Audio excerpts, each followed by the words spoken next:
देखिए दिन भर की खबरों का आईना 9 PM खबरनामा।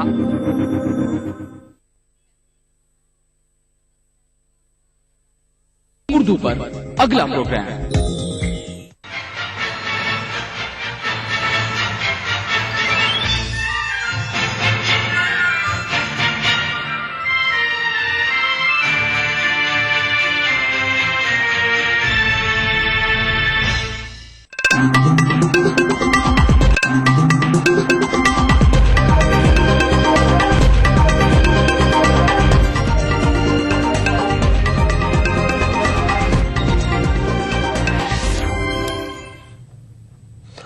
नजरादा वीटीवी उर्दू न्यूज में आपका खैर मकदम और आप देख रहे हैं खबरनामा। सबसे पहले नजर हेडलाइंस पर।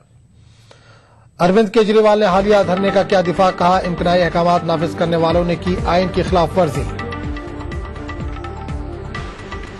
सोमनाथ भारती ने दिल्ली ख्वातीन कमीशन को बताया सियासी इदारा, मीडिया पर भी साधा निशाना।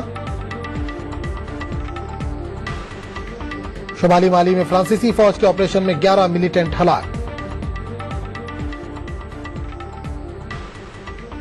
रॉकलैंड वनडे में न्यूजीलैंड ने खड़ा किया 315 रनों का हिमालयाई निशाना, टीम की मोहतात शुरुआत।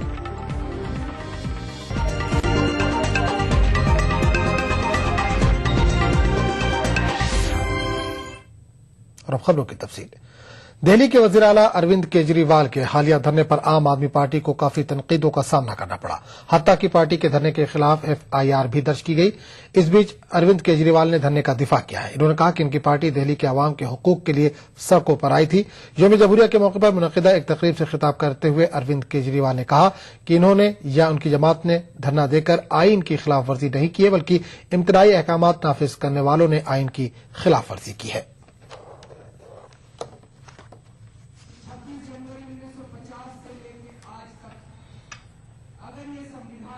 अभी थोड़े दिन पहले महिलाओं की सुरक्षा को लेकर मैंने एक धरना दिया। जब मैं और मेरे कैबिनेट के मंत्री हमने ऐलान किया कि हम धरने पे बैठने जा रहे हैं, तो धारा 144 लगा दी गई। मैं मन में सोच रहा था कि दिल्ली का मुख्यमंत्री दिल्ली की सुरक्षा के लिए खतरा बन गया, दिल्ली की कैबिनेट दिल्ली की सुरक्षा के लिए खतरा बन गई। धारा 144 लगाने की क्या जरूरत थी? कुछ लोगों ने कहा कि मैंने असंवैधानिक काम किया, मैंने संविधान के खिलाफ काम किया, मैंने संविधान को कई बार पढ़ा है। मैंने सोचा शायद कोई भूल हो गई हो। मैंने दोबारा संविधान को पढ़ा। पूरा संविधान पढ़ने के बाद मुझे कहीं नजर नहीं आया जहां संविधान में लिखा हो कि एक मुख्यमंत्री धरना नहीं दे सकता। कहीं नहीं लिखा था। उसमें यह भी लिखा था कि एक मुख्यमंत्री जनता के अधिकारों के लिए पीसफुली प्रोटेस्ट नहीं कर सकता। धारा 144 लगाने की क्या जरूरत है? तो संविधान की खिलाफत मैंने नहीं की, संविधान की खिलाफत धारा 144 लगाने वालों ने की। संविधान की खिलाफत तब हुई जब 1600 महिलाओं के साथ बलात्कार हुआ। संविधान की खिलाफत तब हो रही है जब कानून की नजरों में सब लोग बराबर नहीं है। संविधान की खिलाफत तब हो रही है जब दिल्ली की हर महिला अपने आप को सुरक्षित महसूस कर रही है। और उन सभी लोगों के हक के लिए मैं लड़ाई लड़ रहा हूँ। जितना काम मैं सचिवालय में बैठ के कर सकता हूँ, उतना सचिवालय में बैठ के करूंगा। लेकिन अगर मुझे जनता के हकों के लिए, महिलाओं की सुरक्षा के लिए सड़क पे उतरना पड़ेगा, तो मैं सड़क पे उतरने से भी बिल्कुल नहीं हिचकिचाऊंगा।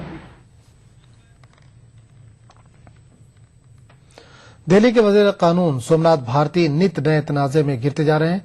खिड़की एक्सटेंशन के मामले पर उनके रोल के अदालती जांच की जा रही है। पार्टी भी सोमनाथ का दिफा कर रही है, लेकिन उनका तर्ज अमल और जुबान ऐसा लगता है कि उनके काबू में नहीं है।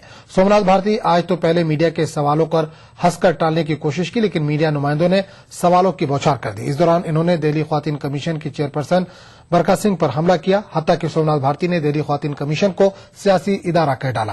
इन्होंने बरखा सिंह को कांग्रेस का रुकन बताया। महिला आयोग का बर्ताव सही, महिला आयोग पॉलिटिकल है।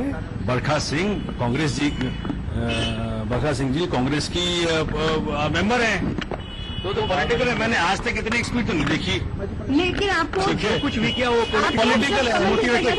भाई उनको तो खुद रिजाइन कर देना चाहिए था जब उनकी सरकार चली गई तो। लेकिन कल आप नहीं पहुंचे उनके पास। आ जाएंगे सर।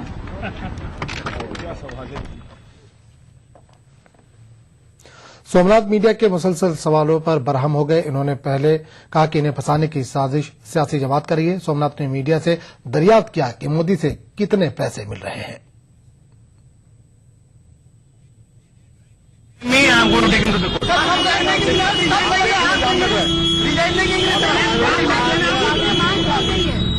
आपकी बर्खास्तगी की मांग की गई, आप नैतिकता के तौर पे छोड़िए बस, छोड़िए। नैतिकता के तौर पर रिजाइन करेंगे सर। अरे छोड़िए ना मैडम, कितने पैसे दिए मोदी जी ने? आप बताइए। मैडम बंद करो, बंद करिए। आप बताइए। आप जो 8 वीडियो कल हमने रिलीज किया उसको चलाइए 6 दिन, चलाइए 6 दिन, चलाइए 6 दिन और जाइए खिड़की हमारे पूछिए।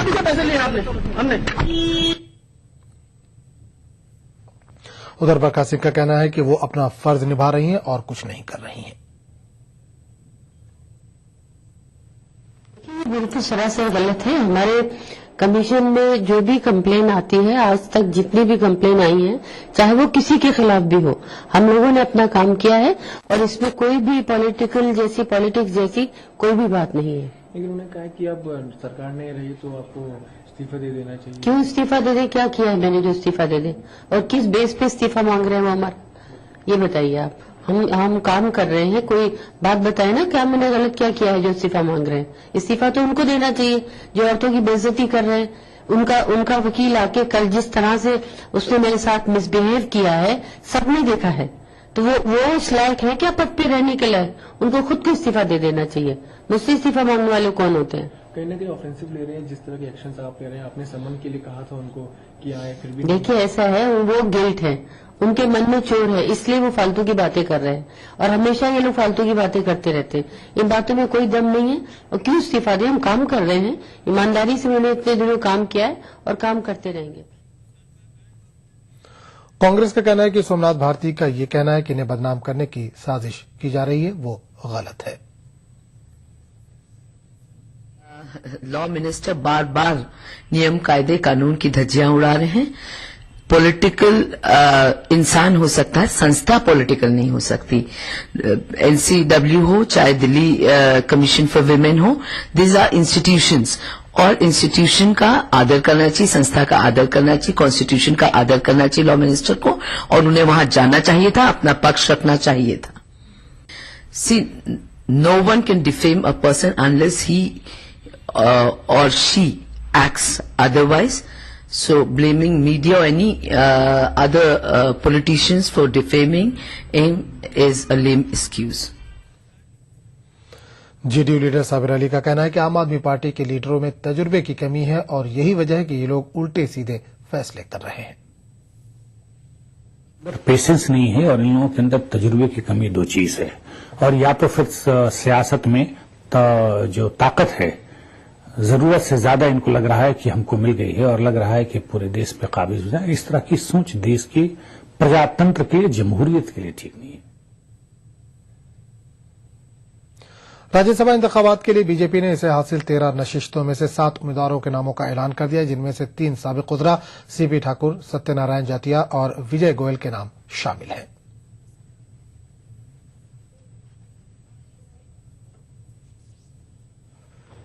सोमनाथ भारती विवादों के अंदर घिरे हुए हैं और अब आम आदमी पार्टी के नेता बौखला गए हैं। जो मीडिया ने उनको इतना कवरेज दी और इतना सराहा, आज अगर वो गलतियों पे गलतियां करते जा रहे हैं और मीडिया उनको एक्सपोज कर रहा है या उनके बारे में बता रहा है, उस समय ये शब्द कहना कि नरेंद्र मोदी जी ने आपको कितने पैसे दिए हैं, वो ये आरोप नरेंद्र मोदी जी पे नहीं लगा रहे, ये आरोप वो मीडिया पे लगा रहे हैं। ये सोमनाथ भारती को जिनको कोर्ट में खींचना हो तो खींचो ना। ये हम तो खुद कह रहे हैं कि क्यों नहीं अपना फैसला कराते। राष्ट्रीय महिला आयोग में जाने के लिए उनके पास समय नहीं है, पतंग उड़ाने के लिए उनके पास समय है, बिजली पानी की समस्याएं हल करने के लिए आम आदमी पार्टी के पास समय नहीं है, रेल भवन में धरना लगाने के लिए उनके पास समय है। तो ऐसे बहुत सारे काम हैं और इस तरह की भाषा का इस्तेमाल करना मैं नहीं समझता कि उनको करना चाहिए। उन्होंने लोगों को विश्वास को तोड़ा है और इस समय उनको जवाब देना पड़ेगा। जितने विवादों के अंदर वो घिरे हैं उसमें क्यों सत्ता से वो चिपके रहने चाहते हैं जी। यही आम आदमी पार्टी कहती थी कि किसी भी मंत्री के ऊपर कोई भी आरोप आ गया जी तो तुरंत उसको इस्तीफा देना पड़ेगा जी, पर अब ये खास हो गए हैं इसलिए उसकी वो चिंता नहीं कर रहे। खबरनामे का सिलसिला जारी रहेगा, लेकिन एक छोटे से वक्फे की बात। अस्पताल फोन लगा, डॉक्टर साहब को खबर तो कर दे। ये लो। अरे मोबाइल कहाँ है? मोबाइल यहाँ। चल छोड़, पक्की सड़क पकड़ ले। अरे अरे संभल के। अरे पक्की सड़क कहाँ गई? कौन सी पक्की सड़क बापू? हाँ? चल मुन्ना, स्कूल आ गया। पक्का स्कूल कहाँ गया? अरे अरे रुक, ये स्कूल थोड़ी ना है। बहकी बहकी बातें कर रहे हैं बाबूजी, अस्पताल में दिखा लेते हैं। अरे अब्दुल, ये बोरिया बिस्तरा लेकर तुम सब कहाँ चल दिए? शहर ताऊ, और कहाँ? पेट भी तो पालना है। अरे वो तालाब खींचने का काम तो तुम्हें मिला है ना मनरेगा से। मनरेगा? हाँ वो क्या? हाँ, चल बेटा आगे अस्पताल पे रोक ले। रुक रुक रुक रुक रुक। अरे लल्लन भैया, यहाँ अस्पताल था, वो कहाँ गया? आ गए हो क्या चाचा? अस्पताल जाना है तो शहर में जाओ। बाबूजी, बाबूजी चलना नहीं क्या अस्पताल?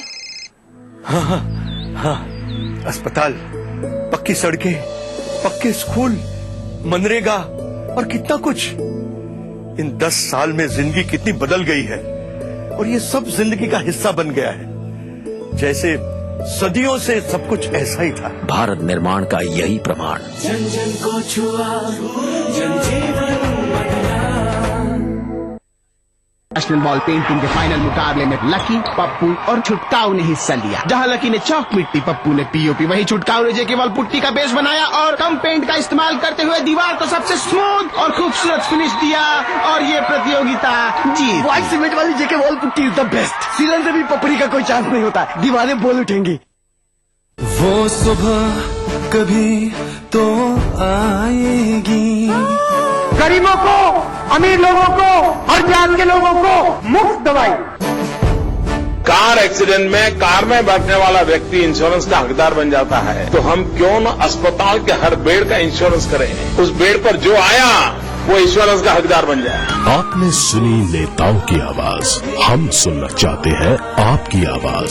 स्वास्थ्य सेवाएं सुधारने के लिए आज ही अपने आइडियाज भेजें। Change India, an agenda for the next PM.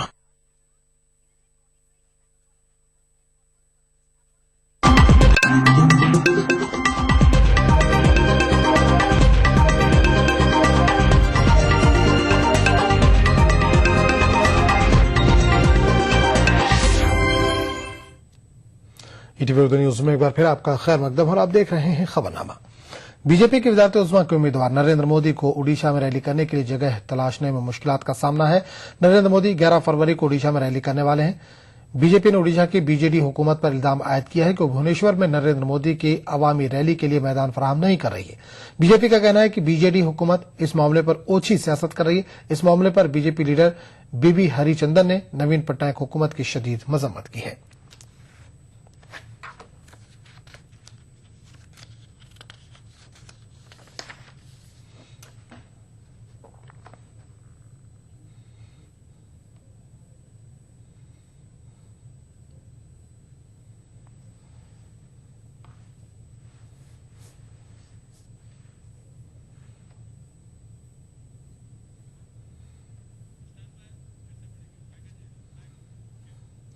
Rajya Sabha इंतखाबात के लिए बीजेपी ने इसे हासिल 13 नशिस्तों में से 7 उम्मीदवारों के नामों का ऐलान कर दिया, जिनमें 3 साबिक उज़रा सीपी ठाकुर, सत्यनारायण जातिया और विजय गोयल के नाम शामिल हैं।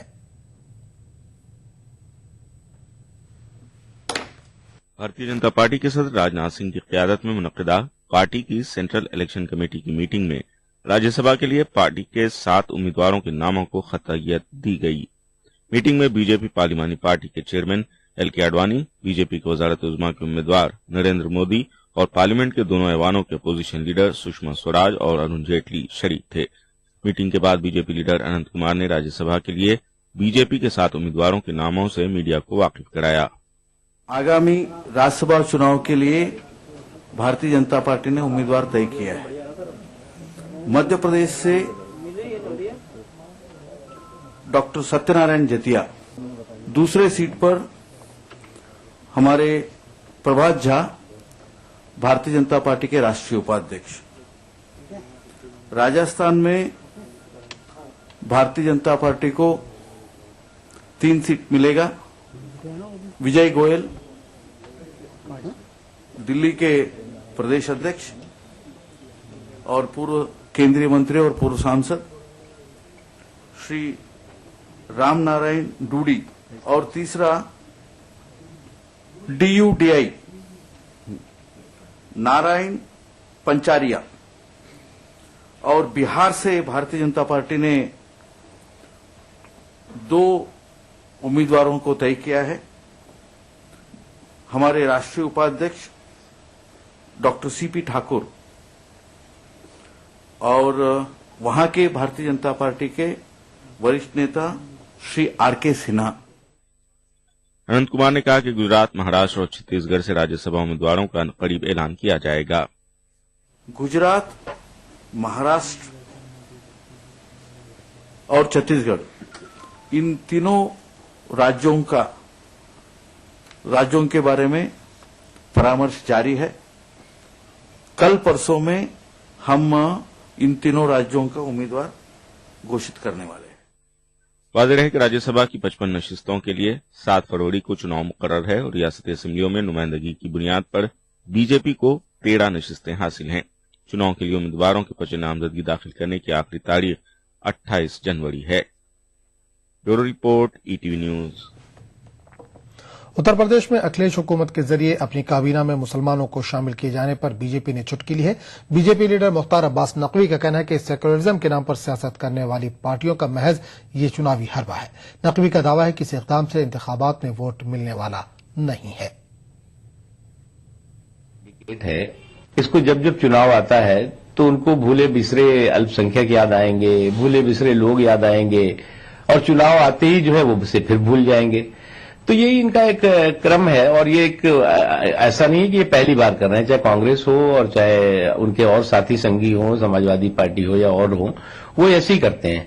जब चुनाव आता है तो कभी आरक्षण का शगुफा छोड़ देंगे, कभी जो है वो कहेंगे साहब हम अल्पसंख्यकों को जो है वो मंत्री पद से नवाज देंगे। उत्तर प्रदेश में अखिलेश हुकूमत की काबीना में नए मुस्लिम उज़रा को शामिल करने पर रुकन पार्लियामेंट मोहम्मद अदीब ने रद्द-ए-अमल का इजहार करते हुए कहा कि इससे मुसलमानों पर कोई फर्क पड़ने वाला नहीं है। नहीं पड़ता। ये जो मंत्री बनाए गए हैं पहले छोटे पार्टी के गुलाम थे, बड़े पार्टी के गुलाम रहेंगे। ये कोई मुसलमानों की नुमाइंदगी नहीं करते हैं। इन लोगों की मुश्किल ये है कि ये जो भी ओहदा लेते हैं, MLA कहो, मिनिस्टर कहो, कैबिनेट रैंक हो, ये कोई कम्युनिटी के लिए फायदे वाले नहीं होते हैं। ये लोग अपनी दुकान लगाते हैं कि हमको इतने मुसलमान मिल गए हैं तो हमको अब ये रैंक दिया जाए। तो अभी तक तो वो छोटे गुलाम थे पार्टी के, अब बड़े गुलाम होकर बनेंगे। इससे कोई मुसलमानों में फर्क नहीं पड़ेगा, इसलिए कि जो कौम अपना लीडर नहीं चुन पाती वो गुलामी करती है। इनको MLA या मंत्री से मसला नहीं होता है। इस कौम ने कभी अपना कोई लीडर चुना ही नहीं है, गुलामी सीखी है। अभी तक छोटे मंत्री थे, छोटे गुलाम थे, अब बड़े गुलाम बन जाएंगे। पार्लियामानी और असेंबली इंतखाबात करीब हैं, ऐसे में इलेक्शन कमीशन ने अपनी तैयारियां शुरू कर दी। इस दिन में नांदेड़ के पॉलिटेक्निक कॉलेज में EVM को दुरुस्त करने और खाली करने का काम शुरू हो गया है, लेकिन इस सिलसिले में किसी सियासी पार्टी के नुमाइंदों को मदऊ न करने पर सियासी लीडरों ने बरहमी और शकूक का इजहार किया है।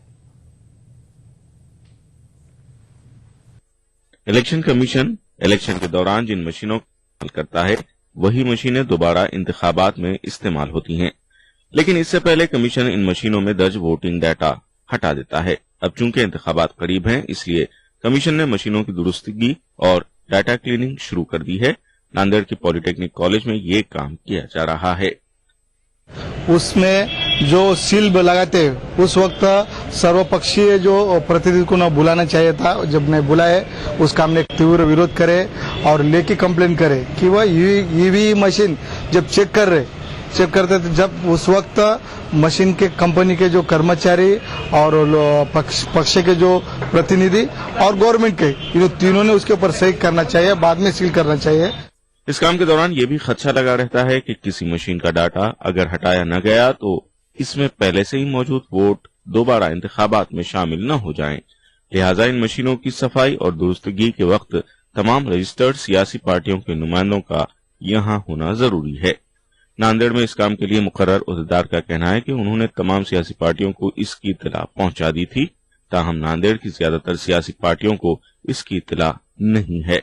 इसके खिलाफ पार्टी लीडरों ने बरहमी जाहिर की। हमारे को डर है कि आगामी काल ये कांग्रेस के खिलाफ सब तरफ वातावरण है और ये सिर्फ वोटिंग मशीन के रास्ते से ये जीतने के चाहते से, इसलिए हमने वहाँ ऑब्जेक्शन लिए। हमारे जिला अध्यक्ष ने वहाँ लेखी कंप्लेन दी है, उसका उन्होंने ये करके तत्काल हमारे प्रतिनिधि को वहाँ बुलाया है। हमें डर है कि इस कार्यक्रम में भी वो अधिकारियों को मिलकर मिली भगत कर ये इलेक्शन जीतने के चक्कर में है, इसका हम निषेध करते हैं। ईवीएम मशीनों की दुरुस्तगी और डाटा क्लीनिंग के लिए हैदराबाद से 6 इंजीनियरों को बुलाया गया है। 3000 से ज्यादा ईवीएम मशीनों को यहां चेक किया जाएगा। इसके बाद सियासी लीडरों की मौजूदगी में इनकी दस्तखत देकर इसे सील किया जाएगा। ETV news Nanded. खबरनामे का सिलसिला जारी रहेगा, लेकिन एक छोटे से वक्फे के बाद। नमस्ते सर। नमस्ते सर, आपसे एक बात करनी थी। बोलिए। सर, हमारी 12वीं क्लास में एक बहुत ही होनहार बच्चा है, डेविड। सर, ये डेविड कॉम्पिटिटिव एग्जाम्स में बैठना चाहता है। गुड। लेकिन सर, फाइनेंशियल प्रॉब्लम्स की वजह से उसकी पढ़ाई रुक सकती है। मिस्टर थॉमस, आप जानते हैं हमारी स्कूल को सरकारी ग्रांट मिलती है। अच्छा। और ऐसे स्टूडेंट्स को सरकार न सिर्फ स्कॉलरशिप देती है बल्कि उन्हें कॉम्पिटिटिव एग्जाम्स के लिए तैयार भी करती है। वजारत बराए अकलियती उमूर हुकूमत हिंद की जानिब से अकलियती तबके के वसाइल से आरी और होनहार बच्चों को वजीफा देने के अलावा मुफ्त कोचिंग भी दिलाती है, ताकि वो मुकाबला जाती इम्तिहानात की तैयारी करके इंजीनियरिंग, मेडिकल, कानून जैसे कोर्सेज में कामयाब हो सके। फ्री कोचिंग के बल पर हम सपने साकार करें, जीवन को सम्मान मिले, जन जन को अब मान मिले। आप बनेंगे तो बनेगा हिंदुस्तान।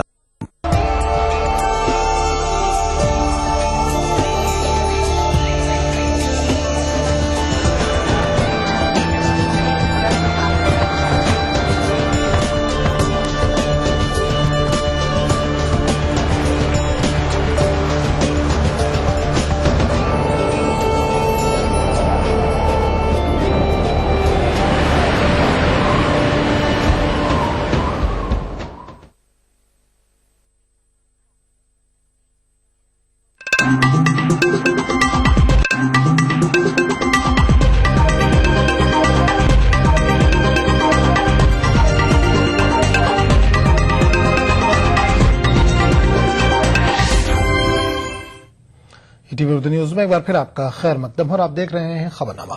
शुमाली माली में अलकायदा से जुड़े मिलिटेंटों के खिलाफ फ्रांस की फौजी कार्रवाई में 11 मिलिटेंट हलाक हो गए। इस कार्रवाई में एक फ्रांसीसी फौजी भी जख्मी हुआ है। माली फ्रांस के साबिक कॉलोनी है और यहां अलकायदा के मिलिटेंट जमहूरी हुकूमत के लिए खतरा बने हुए हैं।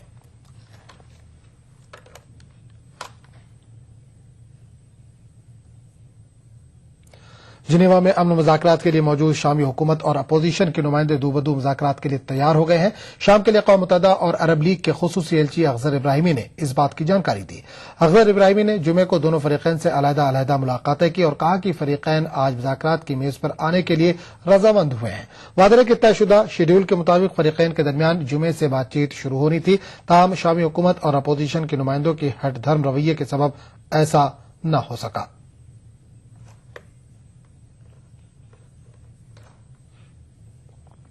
मिस्र में कल पेश आए 4 बम धमाकों और पुरतशद्दुद मुजाहरों के दौरान कम अज कम 16 अफराद हलाक और दर्जनों जख्मी हुए हैं।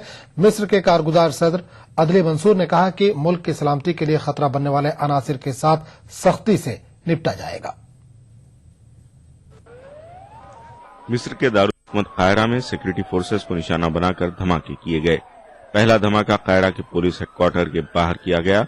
कहा जा रहा है कि एक खुदकुश हमलावर ने धमाका खेज मवाद से लदी गाड़ी को पुलिस हेडक्वार्टर के अहाते में धमाके से उड़ा दिया। इस धमाके में 4 जानें ज़ाय हुई और 70 से ज्यादा अफराद जख्मी हुए हैं। पहले धमाके के कुछ घंटों बाद गिजा के मेट्रो स्टेशन के करीब दूसरा धमाका हुआ। वजारत दाखिला के मुताबिक पुलिस की गाड़ी को निशाना बनाकर किए गए इस हमले में एक शख्स हलाक और निस्फ दर्जन से ज्यादा अफराद जख्मी हुए हैं। तीसरा धमाका गिजा में ही किया गया, ताहम यह धमाका हल्की नौइयत का था और इसमें कोई जानी नुकसान नहीं हुआ। चौथा बम धमाका कायरा की एक थिएटर के बाहर किया गया। इस वाक़े में भी एक हलाकत हुई।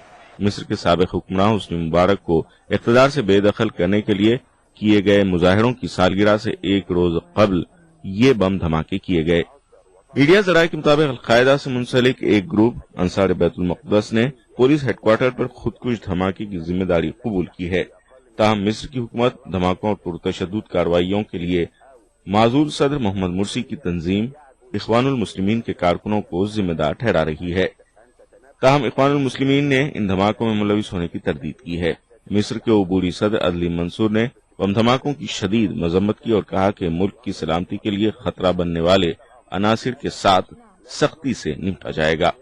जबकि मिस्र के कारगुजार वज़ीर आज़म हाजिम अल बबलावी ने कहा कि दहशतगर्द अनासिर मुल्क में जमहूरियत की मुंतकिल के अमल में खलल अंदाजी की कोशिश कर रहे हैं। बम धमाकों के बाद मिस्र के मुख्तलिफ मकामात पर मुर्सी हामी और मुखालिफिन के बीच खूनरेज झड़पों के वाक़यात पेश आए। इन झड़पों में एक तालिब इल्म समेत निस्फ दर्जन से ज्यादा अफराद मारे गए।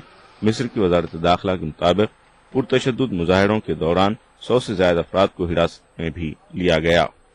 Bureau report, ETV news. America ने मिस्र के दारुल कायरा में हुए बम धमाकों की शदीद मजम्मत की है। व्हाइट हाउस का कहना है कि अमेरिकी सदर बराक ओबामा को इन हमलों से वाकिफ कराया गया। व्हाइट हाउस के तर्जुमान जे कार्नी ने हमलों पर रद्दमल जाहिर करते हुए कहा है कि सबको इस हमले की शदीद मजम्मत करनी चाहिए। जे कार्नी ने मजीद कहा कि इस तरह के हमलों से मिस्र के सियासी और मुआशी इस्तेहकाम को नुकसान पहुंचेगा।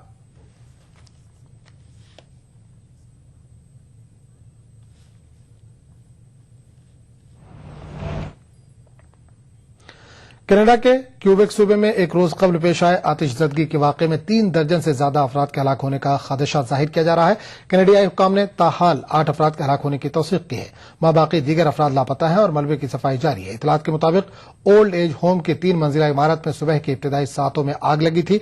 आतिशजदगी के वक्त इमारत में ज्यादातर ज़ईफ और उम्र रसीदा अफराद मौजूद थे। आग लगने की वजूहात का पता अभी तक नहीं चल सका है। वादह है कि मनफी डिग्री दर्जा हरारत में आतिशजदगी का ये वाकया पेश आया है।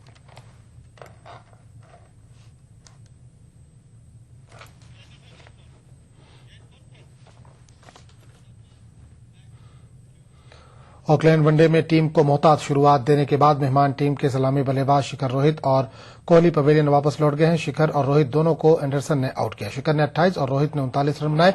कोहली सिर्फ 6 रन बनाकर आउट हो गए। ताजा खबरें मिलने तक हिंदुस्तान ने 4 विकेट के नुकसान पर 84 रन बना लिए हैं। न्यूजीलैंड ने टीम इंडिया के सामने जीत के लिए 315 रनों का बड़ा निशाना रखा है। सीरीज में बने रहने के लिए टीम इंडिया को आज का मैच जीतना जरूरी है। मेजबान को सीरीज में 2-0 से सबकत हासिल है। Up towards the leg and swing hard. You're going to drive, you're driving with your foot. खबरनामे में फिलहाल इतना ही। अगले बुलेटिन में आपसे फिर मुलाकात होगी। आदाब।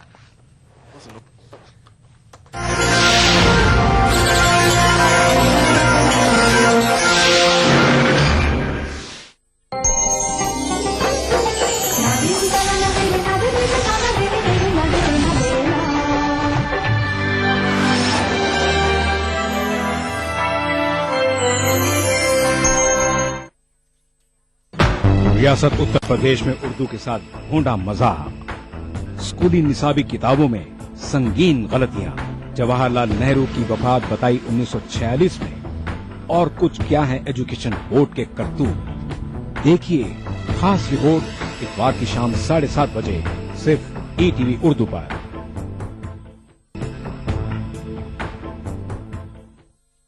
मुल्क जहां खुसरो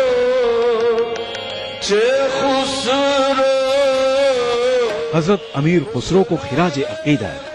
हैदराबाद में मुनक्किदा जश्न खुसरो जल्द आ रहा है सिर्फ ईटीवी उर्दू पर।